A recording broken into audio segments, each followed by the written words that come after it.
काशी में बिजली 24 घंटे मिलती है कि नहीं मिलती है? नहीं, मुझे गंगा की सौगंध खाने की जरूरत है क्या? देखिए, कोई ईश्वर को माने या ना माने, लेकिन ईश्वर की ताकत तो होती है। जो रोज झूठ बोलते थे, रोज झूठ बोलते थे, रोज झूठ बोलते थे, आज जब वो मंदिर जा रहे थे उसी समय बिजली चली गई। ईश्वर ने सबूत दे दिया कि नहीं दे दिया? अब मुझे देने की जरूरत है?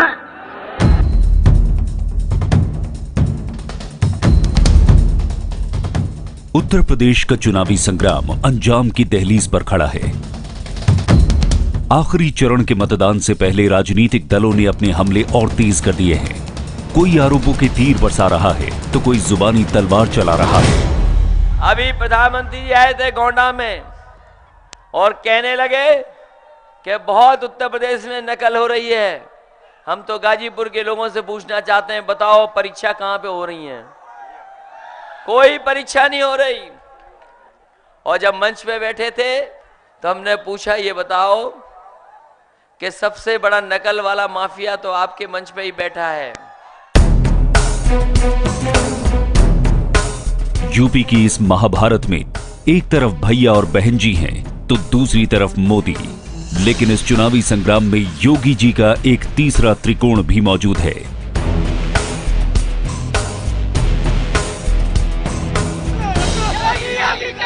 गोरखपुर में रहना है तो जय श्री राम।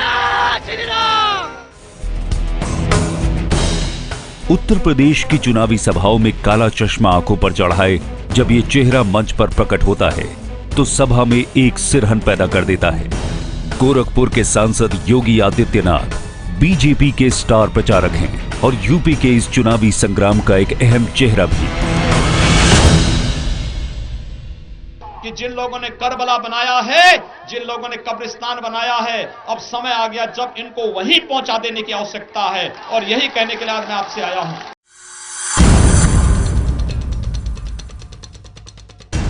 6 चरणों के मतदान के बाद उत्तर प्रदेश का ये चुनावी संग्राम अब अपने अंजाम की तरफ तेजी से बढ़ रहा है।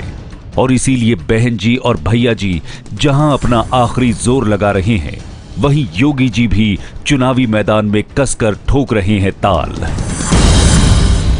उन्होंने कहा, साहब देवा शरीफ में 24 घंटे बिजली मिलती है, लेकिन महादेवा में, भगवान महादेव का मंदिर है महादेवा में, वहां 4 घंटे भी बिजली नहीं मिलती है। ये क्या स्थितियां हैं?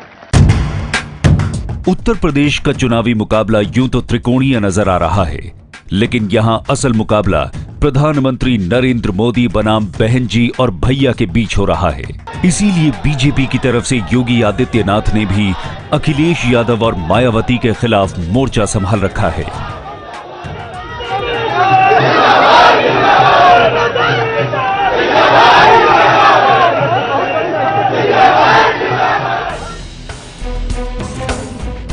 उत्तर प्रदेश के इस महासंग्राम में जहां बीजेपी को पीएम मोदी से तो वहीं समाजवादी पार्टी को अखिलेश यादव से जीत की आस है। लेकिन चुनावी बिसात पर शह और मात के इस खेल में योगी जी की भी दांव पर साख है। अगर माइक नवरात्र में नहीं बजेगा तो मुहर्रम में भी उसको पूरी तरह प्रतिबंधित करना चाहिए था।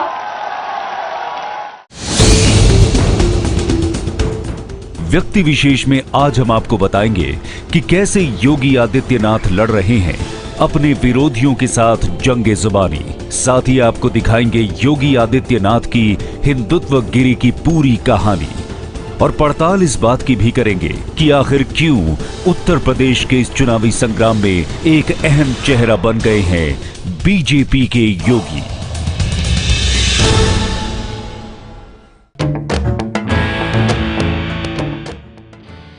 गौ माता की रक्षा करेगी, अवैध बूचड़खानों को सख्ती के साथ रोकने का कार्य करेगी।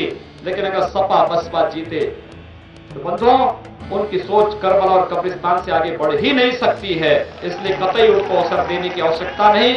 व्यक्ति विशेष में आपका स्वागत है। मैं अभिसार शर्मा। पूर्वांचल यानी पूर्वी उत्तर प्रदेश का अहम शहर है गोरखपुर, और गोरखपुर में ही गुरु गोरखनाथ का वो मशहूर मंदिर भी है जहां एक ऐसा योगी रहता है जो मंदिर की दहलीज पार करते ही बन जाता है राजयोगी। योगी आदित्यनाथ बीजेपी के फायर ब्रांड नेता हैं और उत्तर प्रदेश चुनाव में अपनी आग उगलते बयानों को लेकर एक बार फिर सुर्खियों में हैं। लेकिन 5 बार लोकसभा का चुनाव जीतकर उन्होंने यह साबित भी किया है कि पूर्वी उत्तर प्रदेश की राजनीति के वे ही हैं सबसे बड़े दबंग। योगी आदित्यनाथ की छवि एक ऐसे उग्र हिंदुत्ववादी नेता की मानी जाती है जो राजनीति की बिसात पर अपने आग बरसाते बयानों के चलते आज हिंदुत्व के नए पोस्टर बॉय बन चुके हैं। गोरखपुर में रहना है तो जय श्री राम। भड़काऊ भाषण देने और सांप्रदायिकता फैलाने के आरोपों को लेकर योगी आदित्यनाथ लगातार विवादों में घिरते रहे हैं। छठे दौर का प्रचार खत्म होने से पहले गुरुवार को भी गोरखपुर में उनका रोड शो विवादों में घिर गया। पार्टी अध्यक्ष अमित शाह के इस रोड शो में फूलों की बरसात के बीच जो नारे लगे, उन्होंने चुनावी माहौल को और ज्यादा गर्म कर दिया।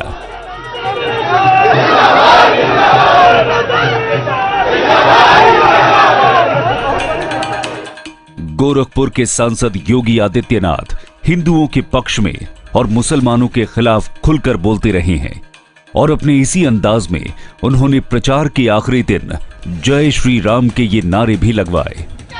जय श्री राम। खास बात यह है कि ये नारे खासतौर से उन इलाकों में लगाए गए जहां मुस्लिम आबादी ज्यादा है। जाहिर है शहर उनका है, लोग उनके हैं, इसलिए इस रोड शो में जलवा भी उन्हीं का था।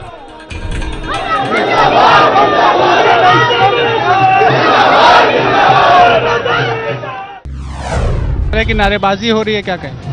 अब गलत हो रहा, सरासर गलत हो रहा। ये माहौल को बिगाड़ने के लिए हो रहा है। अभी जरेस में माहौल बिगड़ सकता है।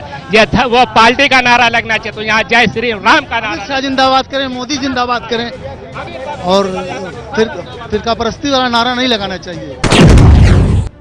अगर कोई जय श्री राम के नारों को धमकी भरा नारा मानता है तो मुझे लगता है कि ये किसी विकृत मानसिकता का परिचायक है और यह तो एक लोगों का उत्साह है।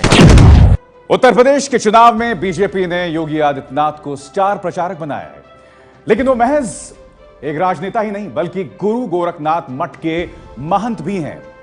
व्यक्ति विशेष में आज हम आपको दिखाएंगे कैसे योग और साधना में लीन रहने वाला ये योगी सत्ता की दहलीज पर पहुंचकर बन गया एक राजयोगी। लेकिन उससे पहले आइए देखते हैं कैसे योगी आदित्यनाथ मदर टेरेसा से लेके सुपरस्टार शाहरुख खान तक पर कर चुके हैं अपने सुलगते बयानों की बमबारी। जब भारत का मुसलमान हज यात्रा करने के लिए जाता है, महोदय, जब हज यात्रा करने के लिए जाता है उसकी पहचान तब भारतीय के नाम पर नहीं, पाकिस्तानी के नाम पर नहीं, बांग्लादेशी नाम पर नहीं, भारतीय उपमहाद्वीप का जो भी मुसलमान हज यात्रा करने के लिए जाता है उसकी पहचान हिंदू नाम पर होती है। उसकी पहचान भारतीय, पाकिस्तानी या बांग्लादेश के नाम पर नहीं। लेकिन अगर उसी हिंदू पहचान को हम इनके ऊपर यहां पर लागू करने का प्रयास करते हैं, इनको बुरा लगता है। ये योग से परहेज है तो भारत का वो कण में शंकर का वास है।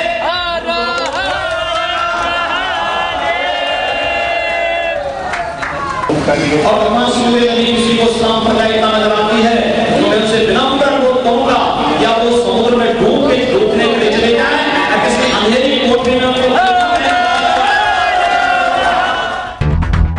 कर्नाटक गया था, पता लगा टीपू सुल्तान के वंशज वहां रिक्शा चला रहे हैं।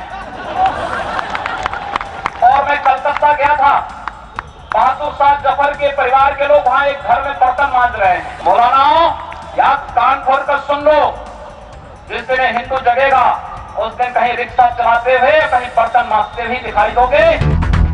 याद रखना, संत शक्ति जागरूक हुई थी 6 दिसंबर 1992 को बाबरी ढांचा सत्यानाश हो गया था, समाप्त हुआ था। और संत शक्ति जागरूक हुई है तो भारत विरोधी और हिंदू विरोधी उन ढांचों को भी तहस नहस करने में महत्वपूर्ण भूमिका का निर्वहन करेगी। मुझे लगता है कि जिन लोगों को भारत के अंदर असहिष्णुता नजर आती है, तो आखिर सहिष्णुता उनको दुनिया में कहां नजर आती है, उनको ये तो बताना चाहिए। ISIS जो कर रहा है, क्या ये सहिष्णुता है? उनकी पत्नी देश से बाहर जाना चाहती है। ओह, सवाल ये है कि अब कोई जाना चाहता है तो किसी को रोका गया है क्या? किसी को जबरन रोका तो नहीं गया है जाने से। कोई जाना चाहता तो स्वेच्छा से जा सकता है और ससम्मान जाना चाहिए। कम से कम देश के अंदर इसी बहाने आबादी कम तो होगी। लब के नाम पर जिहाद नहीं होगा, ये लब के नाम पर जिहाद यह राष्ट्रीय सुरक्षा के लिए, सामाजिक नैतिकता के लिए घातक है। ये धर्मांतरण को बढ़ावा देने वाला है। धोखे से, भरे छल से हिंदू बालिकाओं को जिस प्रकार से शिकार बनाया जा रहा है, उसका मुकाबला करने के लिए किसी चाणक्य की आवश्यकता है, किसी चंद्रगुप्त की आवश्यकता है। और देखिए फिर पूरा तमाशा बदलता हुआ दिखाई देगा। जिन लोगों को मूर्तियों पर प्रदूषण दिखाई देता है, क्या अभी बकरीद के दिन हजारों निरीह पशु काटे गए काशी में, उनका खून सीधे गंगा जी में बहा है, क्या वो प्रदूषण नहीं था? जब वही ईसाई बनकर के आ जाता है, तब उसको आप फादर और मदर कह करके, कभी वो मदर टेरेसा के नाम पर भारत का ईसाईकरण करने की साजिश करती है और कभी फादर के नाम पर जगह जगह हिंदुओं को दफनाने की उस साजिश का हिस्सा बनता है। आप लोग यहां बहुत संख्यक हैं, आपको इसका खामियाजा पता नहीं लगता होगा। इस परंपरा को स्वीकार किया, किसी कालखंड में कोई बना होगा, अगर वह हिंदू बनेगा हम उसको स्वीकार करेंगे, उसकी शुद्धि करवाएंगे और उसको अपनाएंगे, एक नई जाति का फिर से निर्माण करवा देंगे। पूरी जाति भी नहीं बना डालेंगे, हम लोग स्वीकार करेंगे। और हम लोगों ने तय कर रखा है कि अगर वह एक हिंदू बालिका को ले जाएंगे तो कम से कम 100 मुस्लिम बालिकाओं को हिंदू। अगर भारतीय जनता पार्टी की सरकार बनेगी तो अयोध्या में भगवान राम का भव्य मंदिर बनेगा, इसमें कोई संदेह किसी को होना ही नहीं चाहिए। ऐसे ही नहीं होना चाहिए जैसे चुनाव के पहले हम लोगों ने कहा था कि पाकिस्तान अगर टेढ़ी नजरों से देखेगा तो उसकी कमर को तोड़ेंगे, और सर्जिकल स्ट्राइक के माध्यम से जो जबरदस्त मार उस पर पड़ी, आज तक वो सीधे खड़ा होने की हिम्मत नहीं कर पा रहा है। उत्तर प्रदेश के पिछले चुनाव में भी योगी आदित्यनाथ को बीजेपी ने अपना स्टार प्रचारक बनाया था, लेकिन ये पहला मौका है जब बीजेपी की नई टीम में वरुण गांधी की बजाय योगी आदित्यनाथ को तरजीह दी गई है। हिंदुत्व के अपने एजेंडे को लेकर मशहूर रहे योगी आदित्यनाथ बीजेपी के उन चुनिंदा नेताओं में शामिल हैं जो उग्र हिंदुत्व के अपने विचारों को लेकर खुलेआम अपनी ही पार्टी से भी भिड़ते नजर आए हैं। लेकिन इन सब के बावजूद बीजेपी ने उन्हें पहली बार उत्तर प्रदेश में बड़ा दायित्व सौंप दिया है। उत्तर प्रदेश में बिजली नहीं बोलती तार, इनका तार, बिजली का तार बिजली नहीं देता है। इनका ट्रांसफार्मर जब बोलता है तब पता लगता है कि बिजली है ही नहीं। और क्या ये सच नहीं कि उत्तर प्रदेश में विद्युत वितरण में इन्होंने भेदभाव किया है? आप चले जाइए बाराबंकी में, देवास शरीफ में 24 घंटे बिजली, महादेवा में 4 घंटे भी बिजली नहीं। आप चले जाइए देवीपाटन मंडल में, दरगाह शरीफ में 24 घंटे बिजली, देवीपाटन मंदिर में 4 घंटे भी बिजली नहीं। क्या इन्होंने मोहल्लों में और पर्व और त्योहारों में इस प्रकार का भेदभाव नहीं किया है? आखिर समझाएं कौन? ये जो बिजली वाली बात कह रहे थे, ये सुना है बाबा बिजली वाली बात कह रहे थे हमसे। हम और आप तो पुराने बाबाओं को जानते हैं जो कभी कभी आग अपने हाथ पे रख करके कहते हैं और उसका आग का कमाल भी दिखा देते हैं। हम तो इन बाबा को कहेंगे कि समाजवादी लोग 2224 घंटे शहर में बिजली दे रहे हैं। अगर आपको लग रहा है कि कहीं बिजली नहीं आ रही है तो कोई भी अपने आश्रम के बगल वाला तार पकड़ लेना, आपको पता लग जाएगा कि बिजली आ रही है कि नहीं आ रही है। उत्तर प्रदेश का चुनाव प्रधानमंत्री नरेंद्र मोदी ही नहीं, योगी आदित्यनाथ के लिए भी बेहद अहम माना जा रहा है। हालांकि योगी आदित्यनाथ का राजनीतिक दबदबा पूर्वी उत्तर प्रदेश में माना जाता है, लेकिन स्टार प्रचारक के तौर पर इस बार पूरे प्रदेश में उन्होंने धुआंधार चुनावी सभाएं की हैं। बीजेपी ने योगी समर्थकों को दिल खोलकर टिकट भी दिए हैं। यही नहीं, उन्हें बीजेपी में मुख्यमंत्री पद का एक अहम दावेदार माना जा रहा है। मुख्यमंत्री बनने के सवाल का जवाब तो योगी आदित्यनाथ गोलमोल कर देते हैं, लेकिन जवाब देते वक्त उनके चेहरे की रौनक उनके दिल का हाल साफ बयान कर देती है। एबीपी न्यूज के खास शो घोषणा पत्र में योगी आदित्यनाथ ने कहा है कि हां, मुझ में मुख्यमंत्री बनने की सभी योग्यताएं हैं। जब उनसे पूछा गया कि क्या 3 योग्यताएं योगी आदित्य में हैं, तो उन्होंने कहा, मैं तो सर्वज्ञ हूं। आपको क्या लगता है कि 3 विशेषताएं उत्तर प्रदेश के मुख्यमंत्री में क्या होनी चाहिए?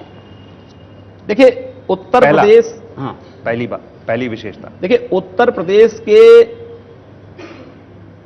सामाजिक, आर्थिक और सांस्कृतिक विशेषताओं को जानने वाला व्यक्ति होना चाहिए। एक बात। दूसरी, उत्तर प्रदेश के सर्वांगीण विकास के बारे में एक रचनात्मक सोच उस व्यक्ति के अंदर होनी चाहिए। तीसरी बात, उत्तर प्रदेश में प्रत्येक नागरिक को सुरक्षा देने और उत्तर प्रदेश को देश के विकसिततम राज्यों में स्थापित करने का जज्बा उसके अंदर होना चाहिए। 3 बातें। इन तीनों में आप कितने में फिट हैं? मैंने कहा ना, मैं तो सब में फिट हूं। आप सब में फिट हैं? मैं सब में फिट हूं। और योगी आदित्यनाथ बता रहे हैं कि 3 विशेषताएं होनी चाहिए। मैं कर रहा हूं। फिट हैं। मैंने कहा ना, वो हम गोरखपुर में कर रहे हैं, मैं एक सांसद हूं, गोरखपुर में कर रहा हूं। उत्तर प्रदेश का मुख्यमंत्री ये करेगा, उत्तर प्रदेश देश के विकसित राज्यों में आगे बढ़ेगा। सपा बसपा गठबंधन मिलकर के लड़ रहा है। पूरे प्रदेश में कांग्रेस और सपा का गठबंधन है, लेकिन डुमरियागंज में सपा और बसपा का गठबंधन हो गया है। और ये गठबंधन इस बात को साबित करता है कि यहां पर होने वाले दलितों पर अत्याचार, सर्वाधिक दलितों पर अत्याचार कहीं हुए हैं, तो हम यहां पर फिर से पश्चिमी उत्तर प्रदेश की तरह यहां पर किसी कस्बे में इस प्रकार की स्थिति नहीं आने दी जाएगी।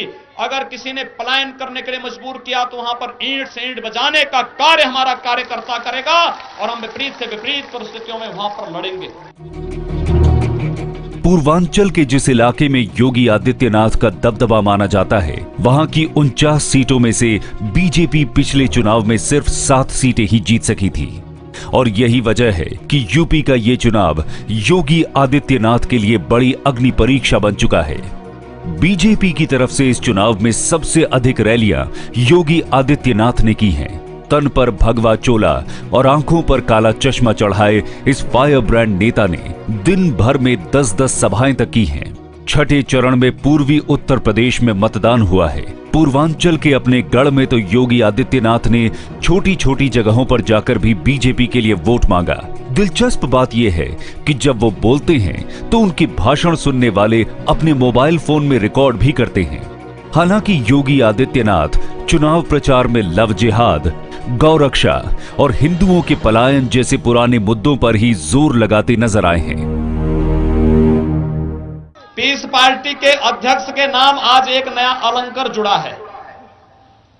बस्ती की एक बालिका के साथ किस प्रकार का व्यवहार इस दरिंदे ने किया है, मुझे लगता है कि इसको तो चौराहे पर इस्लामिक नीति के अनुसार ही, उसके कानून के अनुसार ही इसको सजा देनी चाहिए। तुम जैसे दरिंदों के लिए एंटी रोमियो स्क्वाड हम लोग गठित करने जा रहे हैं, जिसके माध्यम से बालिकाओं की सुरक्षा हम सुनिश्चित कर सकेंगे। राजनीतिक दल इसलिए गठित करते हो जिससे मां बहनों का शोषण कर सको, जिससे गरीबों का शोषण कर सको। तुम्हारी राजनीति तुम्हारे ठिकाने लगाने के लिए निश्चित ही कानून के दायरे में तुम आओगे और तुम्हें कोई बचा नहीं पाएगा कानून की गिरफ्त से। योगी आदित्यनाथ एक बेहतरीन वक्ता के तौर पर भी पहचाने जाते हैं। वो हर बात को, हर चीज को हिंदू और मुसलमान के चश्मे से देखते हैं और उसी हिसाब से फिर उसे बांट भी देते हैं। चुनावी मंच से योगी आदित्यनाथ ये ऐलान भी करते हैं कि समाजवादी पार्टी के नेता आजम खान के कहे मुताबिक ही मुख्यमंत्री अखिलेश यादव अपनी सरकार चलाते हैं, जबकि बहुजन समाज पार्टी के नेता नसीमुद्दीन सिद्दीकी के कहने पर ही मायावती अपनी सरकार चलाती रही हैं। योगी आदित्यनाथ चुनावी मंच से ये आरोप भी लगाते हैं कि राज्य में सड़कें सिर्फ मुसलमानों के इलाके में बनती हैं। नवरात्र में डीजे बजाने पर पाबंदी लगाने को लेकर भी वो राज्य सरकार पर जमकर प्रहार करते हैं। जाहिर है योगी आदित्यनाथ अपनी हर बात के जरिए हिंदुओं और मुसलमानों के बीच ध्रुवीकरण कराने की कोशिश करते नजर आते हैं। प्रतिस्पर्धा चल रही है विकास की नहीं, कौन कितने अधिक मुसलमानों को टिकट दे सकता है।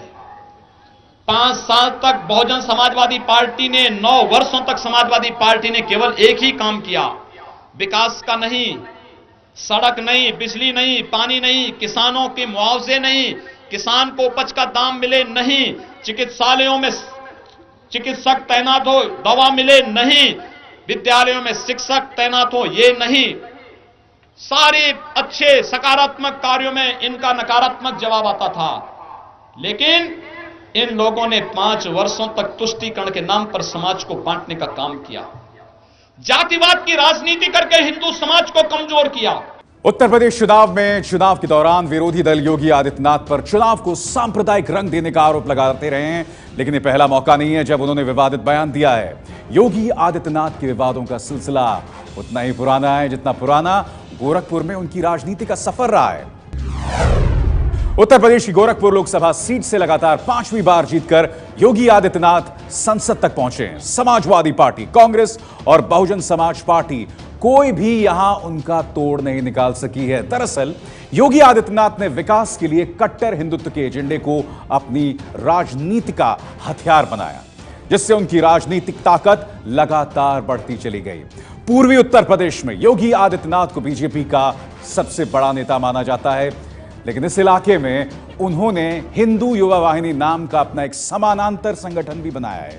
हिंदुत्व के अपने एजेंडे और हिंदू युवा वाहिनी जैसे संगठनों के बूते ही योगी आदित्यनाथ एक उग्र हिंदूवादी नेता के तौर पर अपनी ब्रांडिंग कर रहे हैं। योगी आदित्यनाथ के हिंदुत्व और विकास के मुद्दे को लेकर अपनी कुछ घोषित प्राथमिकताएं भी नहीं है, जिसकी वजह से कई बार अपनी ही पार्टी बीजेपी से उनका टकराव होता रहा है। योगी आदित्यनाथ उर्फ अजय सिंह बिष्ट का जन्म उत्तराखंड के पौड़ी में 5 जून 1972 को हुआ था। उन्होंने गढ़वाल विश्वविद्यालय से बीएससी की डिग्री भी हासिल की थी। 80 के दशक में जब देश में राम जन्मभूमि आंदोलन अपने चरम पर था, उस दौरान योगी आदित्यनाथ गोरखपुर आ गए थे। गोरखनाथ मठ के इंचार्ज महंत अवैधनाथ योगी आदित्यनाथ को अपने साथ गोरखनाथ मठ ले गए और फिर यहीं से उनके संन्यास और राजनीतिक सफर की शुरुआत हुई।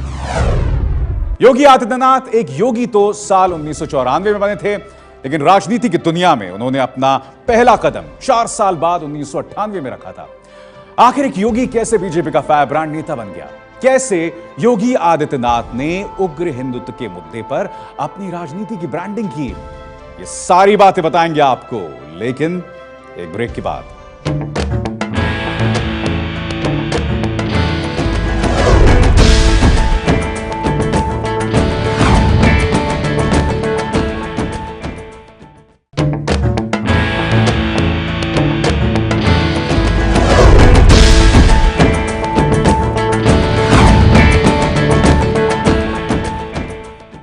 एक नियमावली तय हो जाए, अगर माइक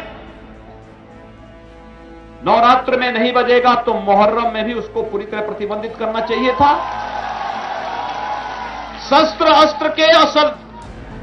अस्त्र के प्रदर्शन पर अगर आपकी दुर्गा पूजा के आयोजनों में प्रतिबंध होना था और प्रतिबंध किया गया, तो आखिर मुहर्रम के जुलूस में भी इस प्रकार की उदंडता को रोक दिए होते, लेकिन नहीं, एक तरफा कार्रवाई होती गई। आप परंपरागत रूप से भी ले गए होंगे अपनी जुलूस को, तो आपको प्रतिबंधित किया गया, आपको प्रताड़ित किया गया, झूठे मुकदमों में फंसाया गया।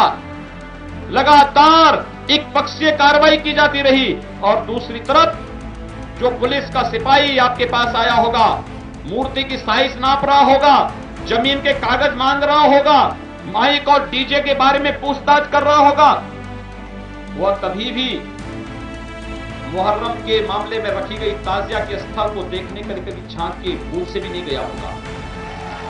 ये भेदभाव क्यों? क्या सपा ने बांटा नहीं समाज को?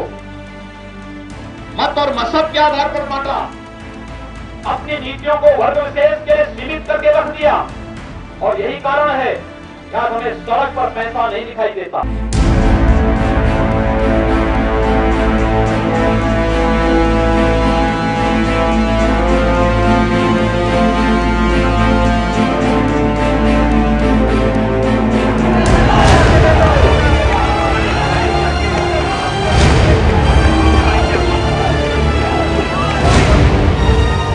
पूर्वी उत्तर प्रदेश के शहर गोरखपुर और उसके आसपास के इलाके में योगी आदित्यनाथ के नाम का डंका बजता है।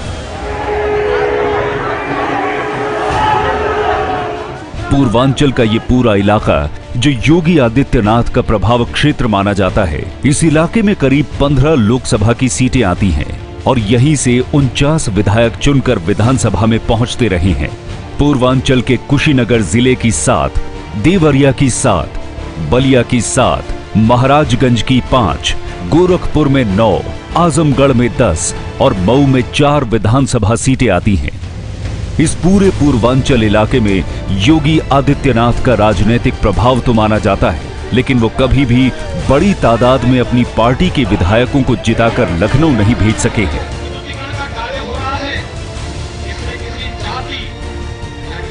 यूपी में 2012 के पिछले विधानसभा चुनाव में पूर्वांचल में समाजवादी पार्टी ने 27, बहुजन समाज पार्टी ने 9, कांग्रेस गठबंधन ने 4, अन्य दलों ने 2 और बीजेपी ने 7 सीटें जीती थीं।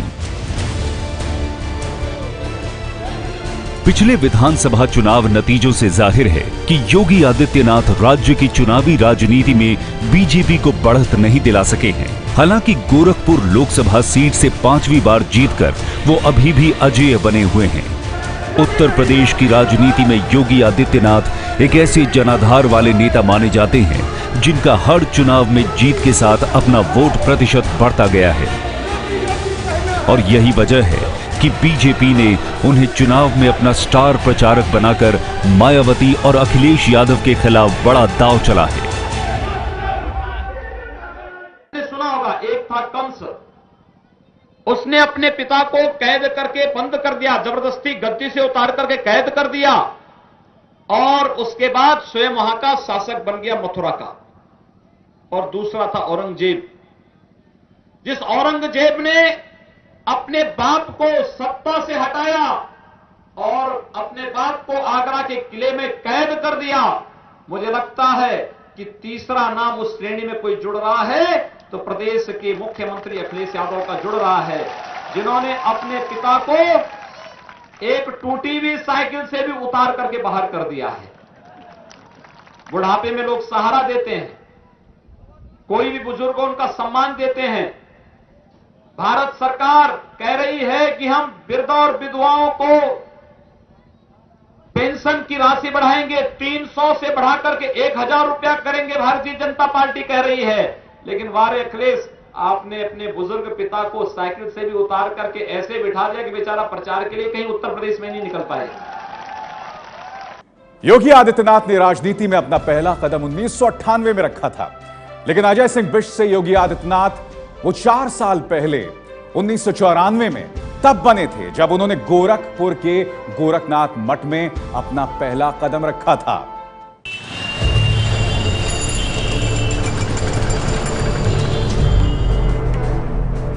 गोरखपुर का ये गोरखनाथ मठ सैकड़ों एकड़ जमीन में फैला हुआ है। योगी आदित्यनाथ की राजनीति को समझने के लिए इस गोरखनाथ मठ का इतिहास भी जानना जरूरी है। दरअसल 8वीं सदी में मत्स्येंद्र नाथ नाम के एक संत ने नाथ संप्रदाय की शुरुआत की थी। मत्स्येंद्र नाथ के बाद उनके शिष्य गोरखनाथ ने नाथ संप्रदाय को पूरे देश में संगठित किया था। इस गोरखनाथ मंदिर और मठ की स्थापना भी गोरखनाथ ने ही की थी। ऐसा माना जाता है कि इसी मठ से पूरे देश में नाथ संप्रदाय का विस्तार हुआ है। नाथ संप्रदाय को जाति प्रथा के खिलाफ एक बड़े सामाजिक आंदोलन के तौर पर भी पहचाना जाता है। यही वजह भी है कि सभी धर्मों के लोग नाथ संप्रदाय में योगी हुए हैं। योगी आदित्यनाथ ने भी 1 साल तक यहां नाथ पंथ की परंपरा के मुताबिक शिक्षा हासिल की है। 15 जनवरी 1994 को मठ के महंत अवैधनाथ ने उन्हें बाकायदा दीक्षित करके अपना शिष्य बना लिया था और इस तरह 22 साल का नौजवान अजय सिंह बिष्ट योगी आदित्यनाथ बन गया था। गोरखनाथ मठ से निकलकर राजनीति में आने वाले योगी आदित्यनाथ पहले योगी नहीं हैं। इस गोरखनाथ मठ का राजनीति में सक्रियता का सिलसिला काफी पुराना है और ये उस वक्त शुरू हुआ जब 1946 में महंत दिग्विजय नाथ ने गोरखनाथ मठ में हिंदू महासभा का अधिवेशन कराया था। महंत दिग्विजय नाथ पहली बार हिंदू महासभा की टिकट पर गोरखपुर से लोकसभा का चुनाव भी लड़े थे। गोरखनाथ मठ में राजनीति का यह सिलसिला 3 पीढ़ियों से चला आ रहा है। महंत दिग्विजय नाथ के बाद जब महंत अद्वैतनाथ गोरखनाथ मठ के इंचार्ज बने तो वो भी हिंदू महासभा की टिकट पर गोरखपुर से चुनाव मैदान में उतरते रहे। गोरखनाथ मठ के महंत अवैधनाथ ने 1986 में विश्व हिंदू परिषद के राम जन्मभूमि आंदोलन की अगुवाई भी की थी। 1989 के लोकसभा चुनाव में भी वो हिंदू महासभा की टिकट पर गोरखपुर से चुनाव जीतकर संसद भी पहुंचे थे। लेकिन बाद में महंत अवैधनाथ भारतीय जनता पार्टी यानी बीजेपी में शामिल हो गए थे। 1996 के लोकसभा चुनाव में महंत अवैधनाथ के चुनाव अभियान की कमान योगी आदित्यनाथ ने ही संभाली थी। लेकिन इसके 2 साल बाद जब 1998 में लोकसभा के चुनाव हुए तो महंत अवैधनाथ ने उन्हें अपना वारिस बनाकर चुनावी मैदान में उतार दिया था और फिर यहीं से योगी आदित्यनाथ का राजनीतिक सफर शुरू हुआ। योगी आदित्यनाथ हिंदू युवा वाहिनी नाम का अपना संगठन भी चलाते हैं। उत्तर प्रदेश के करीब 27 जिलों में फैले अपने समानांतर संगठन के चलते वो चर्चा में भी रहे हैं। योगी का हिंदू युवा वाहिनी संगठन धर्म के परिवर्तन के खिलाफ भी जबरदस्त मुहिम छेड़ चुका है। कट्टर हिंदुत्व की राह पर चलते हुए योगी आदित्यनाथ ने कई विवादित बयान भी दिए हैं, लेकिन हर नए विवाद के साथ उनकी राजनीतिक ताकत लगातार बढ़ती चली गई है। 35 से 40% तक मुस्लिम आबादी है, वहाँ सांप्रदायिक भीषण दंगे हैं। जहाँ 35 से 40% से ऊपर मुस्लिम आबादी है वहाँ पर गैर मुस्लिमों के लिए कोई जगह नहीं। हिंदू बाहुल्य क्षेत्र में मुस्लिम सुरक्षित है, अन्य सभी जातियां सुरक्षित हैं, हर मत मजहब के लोग सुरक्षित हैं, लेकिन मुस्लिम बाहुल्य क्षेत्र में कोई भी सुरक्षित नहीं है। 26 साल की उम्र में जब योगी आदित्यनाथ सांसद बने तो इसके बाद से उनका नाम किसी परिचय का मोहताज नहीं रहा। लेकिन महाराजगंज जिले के पचरुखिया कांड ने उन्हें पहली बार पूरे देश में चर्चित बना दिया था। 14 फरवरी 1999 के उस दिन समाजवादी पार्टी की तत्कालीन नेता तलत अजीज धर्मपुर में जेल भरो आंदोलन की अगुवाई कर रही थी। पचरुखिया कांड का किस्सा आप खुद उनकी जुबानी सुनिए। ये गांव में जाकर के कब्रिस्तान में पीपल के पेड़ लगा रहे थे, कुछ कब्जा करने की इनकी नियत थी जो भी थी, और हम लोगों ने धरना दे दिया कि जेल भरो आंदोलन में गिरफ्तारी में जा रहे हैं तो महाराजगंज वहाँ 14 किलोमीटर था दूर, तो यहीं पे हमारी गिरफ्तारी हो जाए। मेन रोड 2 किलोमीटर दूर पचरुखिया से जहाँ हम थे। इनको जब पता चला कि ऐसा कुछ वहाँ हो रहा है तो ये बजाय गोरखपुर जाने के, और वहाँ फोर्स लगी थी क्योंकि इन्होंने 4 दिन पहले से ही वहाँ बड़ा उन्माद भड़काया हुआ था। पीएसी, पुलिस, एडमिनिस्ट्रेशन सबका प्रेजेंस था वहाँ पर, सीओ था। उसके बावजूद ये आके और ये इन्होंने गोली चलाई मेरे पर, और उस गोली के उसमें मेरा जो अंगरक्षक था उस वक्त हेड कांस्टेबल सतप्रकाश यादव, 26 साल का नौजवान लड़का, वो मारा गया। हेड इंजरी, इन्होंने मुंह पर गोली लगाई, उसकी चलाई। पचरुखिया फायरिंग कांड में योगी आदित्यनाथ के खिलाफ अदालत में मुकदमा चला और फिर इसके बाद से उनको लेकर विवादों और आरोपों का सिलसिला कभी थमा नहीं। लेकिन गोरखपुर और उसके आसपास के इलाके में योगी आदित्यनाथ के दबदबे का अंदाजा आप इसी बात से लगा सकते हैं कि 1999 के बाद उन्हें गोरखपुर लोकसभा चुनाव में कोई हरा नहीं सका है। एक कायराना हमला, कायर जैसे लोगों से ये उम्मीद की जा सकती है, नहीं की जा सकती। पीछे से हमला, ये इस्लाम का सैद्धांतिक स्वरूप रहा है और इसका व्यवहारिक स्वरूप भी भारत ने 1300 वर्षों तक झेला है और लगातार आज भी झेल रहा है। घृणा प्रचार अभियान से अल्पसंख्यकों पर हमले, उनके खिलाफ लगातार बयान देने, और जो उनका संगठन है हिंदू युवा वाहिनी, उनके द्वारा छोटे छोटे मुद्दों को लेकर सांप्रदायिक ध्रुवीकरण करने, विभाजन करने, इस एक प्रक्रिया जो वहाँ पर 1 दशक से चलाई गई, उसके चलते वहाँ के समाज में बंटवारा हुआ, बहुत सारी हिंसक घटनाएं हुई, दर्जनों बार कर्फ्यू लगा गोरखपुर में और आसपास के ज़िलों में। तो जो ये घृणा प्रचार अभियान है उनका अल्पसंख्यकों के खिलाफ, उसके वजह से वो सांप्रदायिक ध्रुवीकरण करने में सफल होते हैं, वही उनके जीत का सबसे बड़ा आधार है।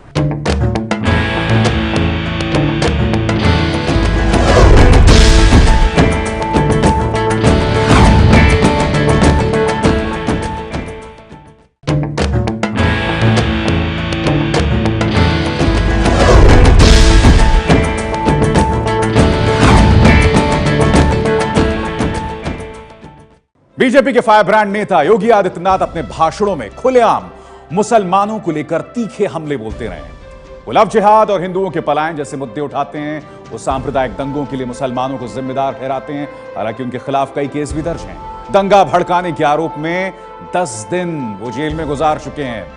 लेकिन ऐसे तल्ख तेवरों के चलते आज योगी आदित्यनाथ की छवि एक उग्र हिंदुवादी नेता की बनी है।